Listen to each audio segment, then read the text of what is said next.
Como os senhores telespectadores já viram, estamos na batalha e vou-lhes falar precisamente na batalha de Aljubarrota, que, como todos sabem, é uma batalha que se travou no dia 14 de agosto de 1385. Em agosto, vários telespectadores me perguntaram, escreveram, porque é que o senhor não fala de Aljubarrota?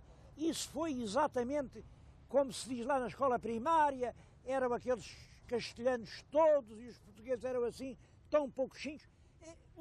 Que verdade há sobre Aljubarrota? Como se eu soubesse a verdade sobre Aljubarrota. Bom, vou-lhes falar sobre a batalha, vou-lhes dizer aquilo que se diz.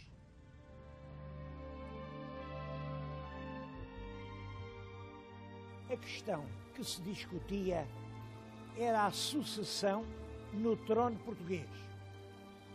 Tinha morrido o rei Dom Fernando, morreu em 1383, deixou uma única filha legítima, a princesa Dona Beatriz, e, obviamente, rei morto, rei posto, morreu o rei Dom Fernando, é aclamada Dona Beatriz.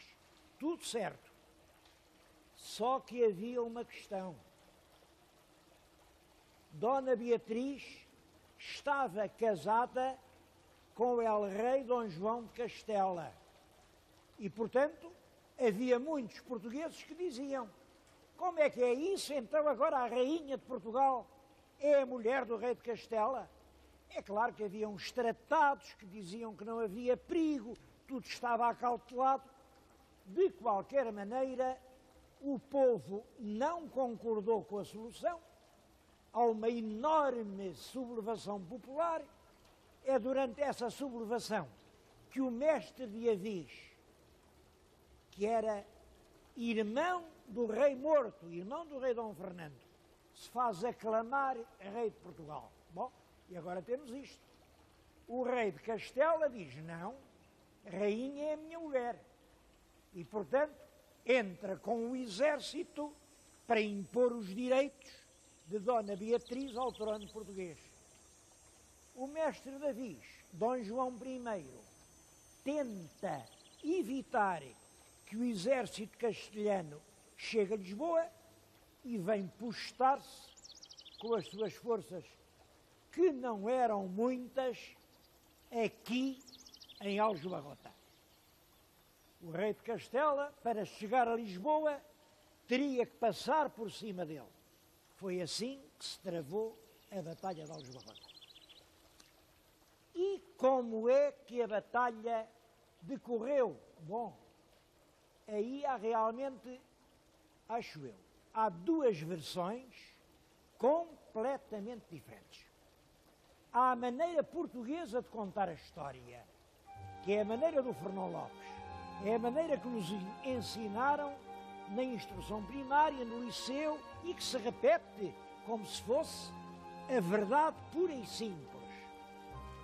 Mas há uma outra maneira, a maneira francesa de contar a história, que foi narrada minuciosamente por um grande escritor francês, o cronista Froissart, que era vivo ao tempo da batalha e que ouviu atentamente e passou a escrito o que lhe contaram as pessoas que estavam na batalha, que combateram lá. É certo, combateram do lado vencido. Temos, portanto, de certo modo, um relato português, vencedor e mais moderno do que os factos, e temos o relato francês, o relato dos vencidos, do tempo dos acontecimentos.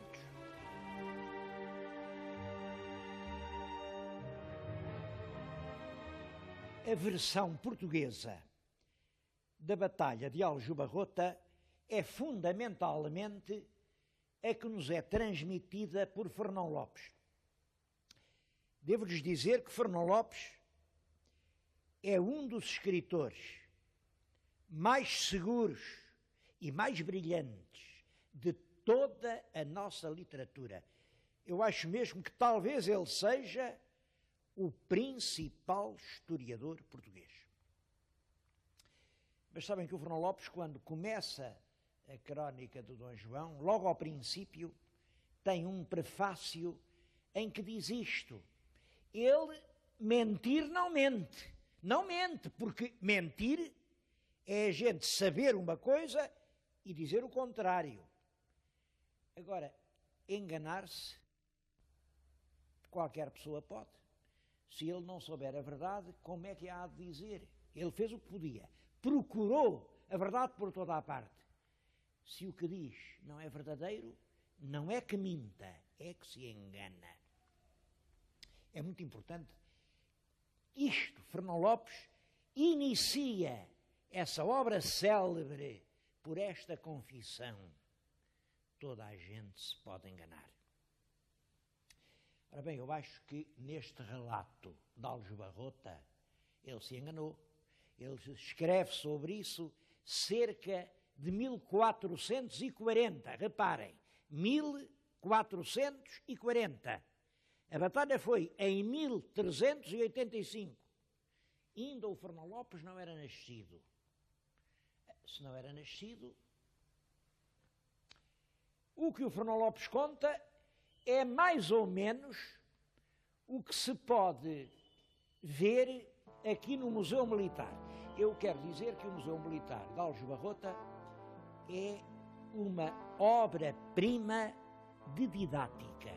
Tomara eu que no nosso país houvesse muitos museus assim. Explica-se aos estudantes com toda a clareza quem era o Fernão Lopes, como era a sociedade no tempo de Fernão Lopes, quem eram os protagonistas de Aljubarrota e, naturalmente, como se deu a batalha, como o Fernão Lopes diz. E com este elogio, que é um elogio muito grande, que estou a fazer ao museu, não quero dizer que concorde com tudo o que aqui se ensina. Acho mesmo que há coisas que era urgente corrigir. Aquele painel que estão a ver na vossa frente tem lá dois partidos, o partido do mestre, o partido de Dona Beatriz e os outros. Aquilo é desfigurar completamente a verdade da história. Sabemos perfeitamente que não era assim. É o próprio Fernão Lopes que nos diz o que era muito grande o cisma e divisão entre os grandes e os pequenos. E os partidos eram vários. Havia realmente um partido de Dona Beatriz, havia realmente um partido da regente Leonor Teles, havia um grande partido do infante Dom João, havia um pequeníssimo partido do mestre e, portanto, aquilo que ali está era urgente corrigir aquilo. Dá uma ideia de divisão em duas partes que não existiu. O mestre estava sozinho.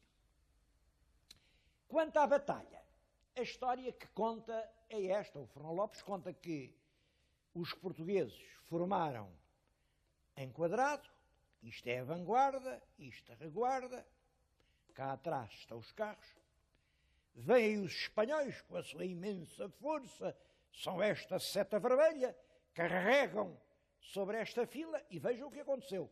Isto é a segunda fase. Os castelhanos rompem a fileira, penetram no quadrado, parece que está tudo perdido, mas não está. Não está porque na terceira fase há-se um milagre.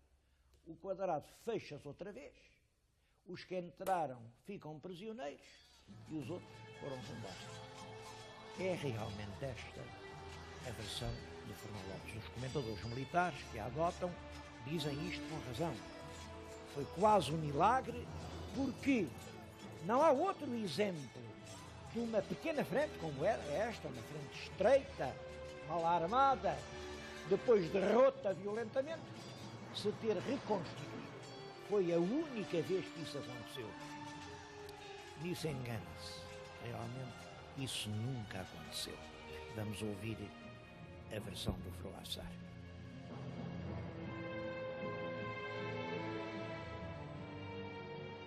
O rei de Castela trazia, diz ele, realmente um enorme exército. Mas era formado por dois troços.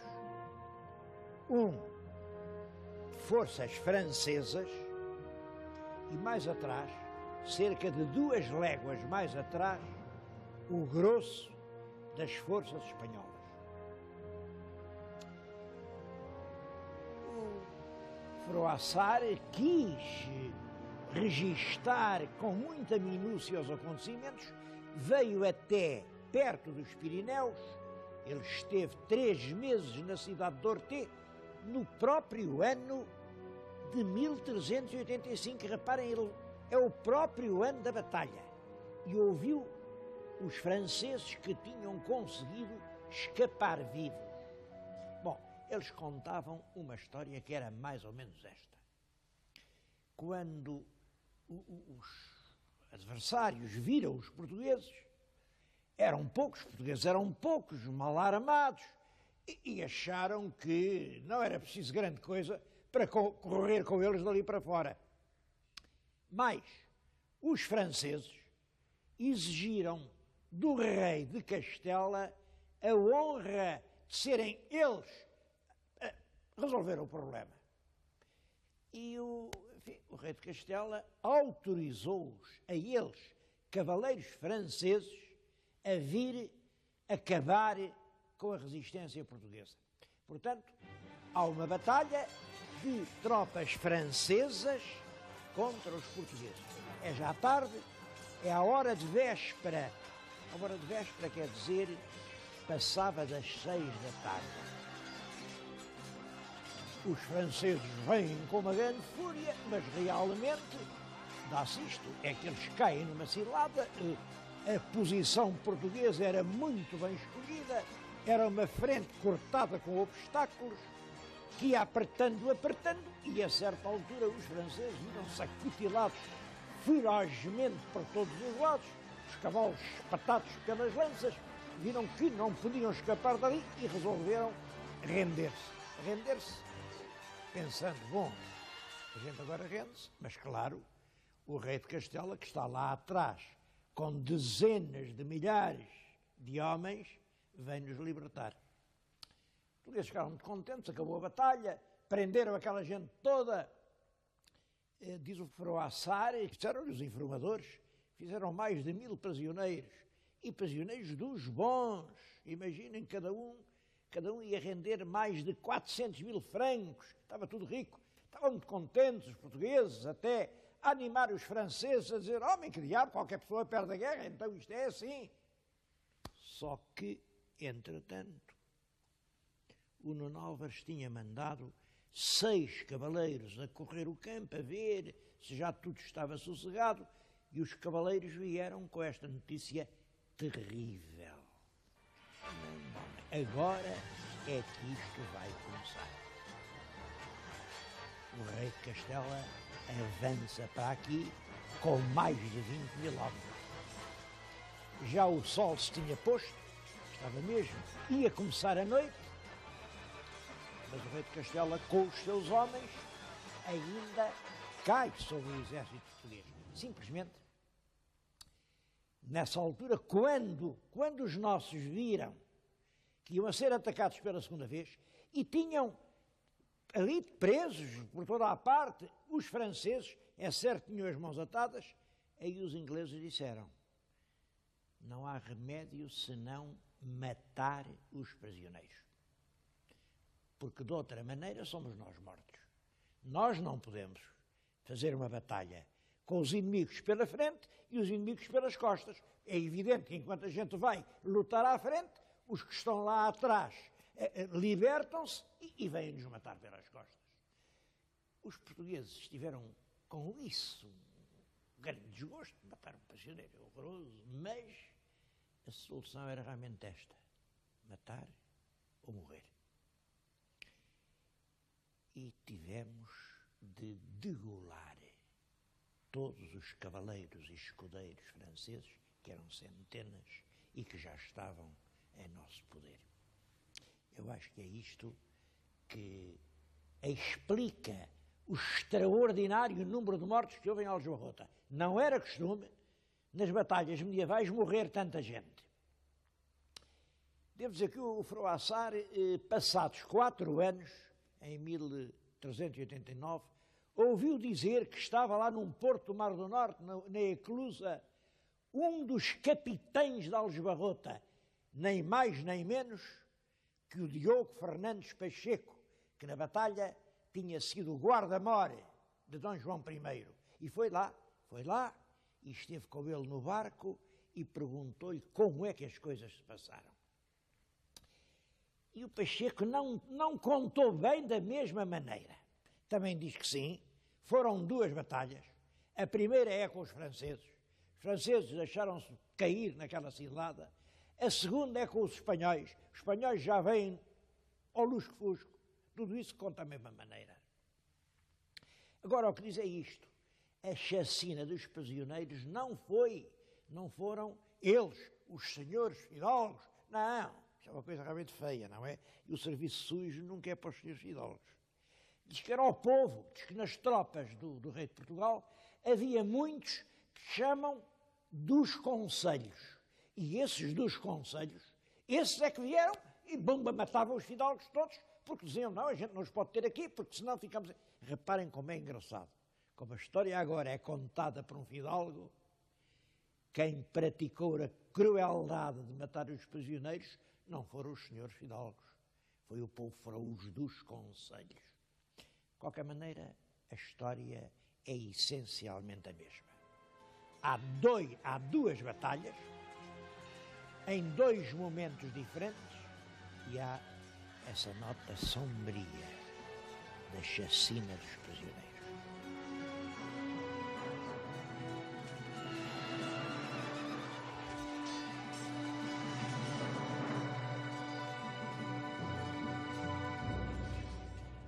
Penso que dessa experiência silenciada e reprimida ficou um eco.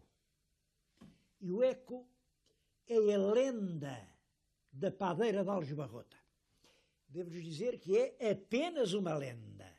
Claro, toda a lenda tem provas. A senhora que está junto de mim é a senhora Dona Alice Rosa, que é tetraneta de uma outra senhora que era tetraneta, e outra vez até chegar ao tempo de Aljubarrota. Tetraneta de uma mulher desse tempo que, no campo, guardou esta pá. Esta é, segundo a lenda, a verdadeira pá com que a padeira de Aljubarrota, dentro de um forno, matou 7 castelhanos. É muito curioso. Hoje a lenda conta-se quase como se a padeira de Aljubarrota fosse assim uma Joana d'Arc, uma heroína, mas a lenda não é essa. A padeira de Aljubarrota é medonha, é um virago. A lenda diz que era feíssima, tinha 6 dedos em cada mão, era assim uma mulher de maus costumes, ia para a cama com qualquer um não é bem assim. Eles antes de irem para a cama, ela fazia um jogo. Na taberna, punha o braço de ferro. Se o homem ganhava, ela lá ia para a cama. Se era ela que ganhava e partia o braço ao homem, era ele que pagava, mas eu não sei como. O que sei, diz que ela era de Lolé, e depois fez lá tantas que teve que fugir para o Alentejo. E no Alentejo um quis casar com ela, porque essas mulheres fortes impressionam. Houve um que queria casar com ela, e ela disse, sim senhor, mas primeiro tens que te bater comigo. E bateu-lhe de tal maneira que o matou. E depois chegou aqui foragida, e mais. Diz-se que depois da batalha foi com um saco lá ao campo, encheu todo de ossos de espanhóis e calcetou com os crânios dos vencidos o caminho da sua porta. Reparem como tudo isto é horrível e evidentemente impossível. O que é engraçado é que reparem, A padeira de Aljubarrota certamente simboliza a resistência popular, que foi verdade, mas repara, o povo não fez dela uma fada, fez dela uma bruxa. Olhem para aquela estátua. Ela tem ao alto a pá. Se em vez de pá fosse vassoura, era bruxa de certeza.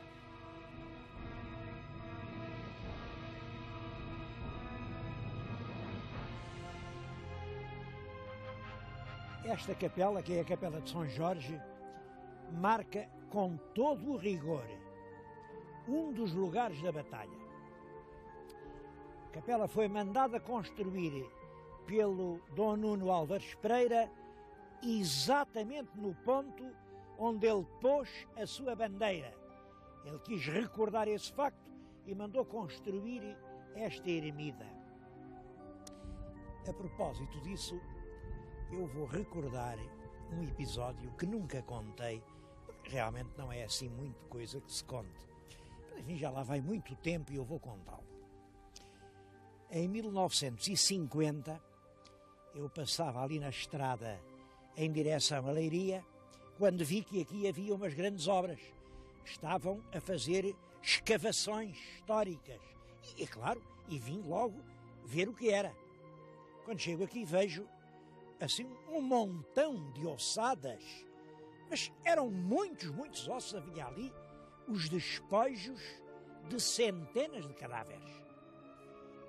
Eu fiquei a olhar para aquilo, realmente impressionado, e o guarda diz-me: olha, se quiser uma lembrança pode levar. Eu disse: mas isto pode-se levar? Pode. Escolha e leve. Tive uma certa relutância, naturalmente, a ir eu escolher, e disse ao guarda: então, agradeço muito, mas escolha antes o senhor. Ele perguntou-me: braço ou perna? Estão a ver a perna, bem, sei que é importante, serve para caminhar, mas eu estava a pensar em heróis. O braço, de espada em punho, a defender a pátria ameaçada. Um braço, arranje-me um braço. E ele foi-me lá buscar assim um bracito, era um osso, parecia quase um osso, sei lá, um braço de criança. E eu disse: não, já que posso levar um braço, olha, aquele grande, está além. E escolhi o que realmente era o antebraço de um gigante, seguramente de um herói gigantesco. O homem lá o escolheu, estávamos a embrulhar numa folha de jornal já amarrecida, e eu com os meus comentários melancólicos. Vejam lá, estes homens deram a vida pela pátria, cada um morreu por aquilo em que sinceramente acreditava, e hoje estamos aqui a embrulhá-los num papel de jornal. Hoje eu nem sequer sou capaz de distinguir se era um osso de um português, se de um castelhano. E o guarda dizia: deixe lá que ele também não sabia. Não sabia? Até este homem deu a vida pela causa, o senhor diz-me que não sabia. E ele explicou: não, é que este era cavalo. Bom, como podem calcular, eu desisti imediatamente da minha ideia de colecionar as relíquias dos heróis. Bom, em qualquer caso, a chacina dos prisioneiros é algo de horroroso. São os horrores de todas as guerras. O que eu sugiro é que esse mito sinistro da padeira de Aljubarrota aparece exatamente na sombra que ficou do remorso dessa tragédia. De qualquer maneira, a vitória militar de Aljubarrota é um dos factos decisivos da história portuguesa. É ela que consolida a independência e que abre um período realmente glorioso na história nacional. A monarquia de Avis, Ceuta, os descobrimentos, o ciclo da Índia, a glória manuelina, todo esse período brilhante que vai até às estrofes de Camões, são a fase mais ilustre da história de Portugal. Eu acho que este é um bom lugar para evocar. É a capela do fundador, o Panteão de Dom João I, onde repousam todos os príncipes da ínclita geração.